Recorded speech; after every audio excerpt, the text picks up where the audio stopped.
আসসালামু আলাইকুম এভরিওয়ান। এই খিচুড়ি রেসিপি রিলস দনর ফরতন বেগুন আর ইনবক্স আর কমেন্ট করতে লাগুন রেসিপি দিবার লাই। তো এই রেসিপি দি আই 4 কেজি রাইন দিলাম। আজ খিচুড়ি ভাত ইবেদ ফার্স্টে লই নিলাম না ডাইল আর ডাইল লই নিলাম।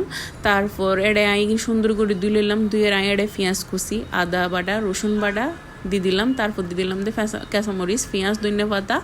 তারপর হোয়াবর মাংসরে ছোটো ছোটো করে চিরি লইলাম। তারপর দিয়ে এই রং, এলাচ, তেজপাতা, ডালচিনি। তারপর মশলার মধ্যে দিলাম গরম মশলা, ধনিয়ার গুঁড়ি, লাল মরিচের গুঁড়ি, হলুদের গুঁড়ি, লবণ। তারপর আস্ত জিরে দিলাম। তারপর পরিমাণ মতো তেল দিয়ে এগুলো সুন্দর করে মাখি বেশ কিছুক্ষণ ধরে মাখিয়ে একদম উড়ে নিচে গড়িয়ে, যেহেতু চুলের পরিমাণ বেশি আসিল আত্মেকখানা টাইম লইরে মাকুম ফুজি।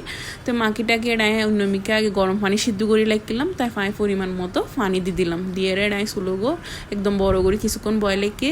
তারপর দেখি একদম মানে পানি হমি গিয়ে তারপর লাড়ি সারি দেখি আসল কিনা এখনও হোম সিদ্ধ হয়ে। তাই এটা আদুও ফুলা ফাতা দিয়ে দিলাম। তো এই এখন আই লাড়ি সারি এটা একটা উদ্দি ফলোতিং দিয়ে দিলাম। ফলোতিং দিয়ে এর মধ্যে আই 20 মিনিট রাখি দিলাম। 20 মিনিট পরে মাশাল্লাহ দেখি আর একদম ভাত এগিন ফুড়ে গিয়ে সুন্দর করে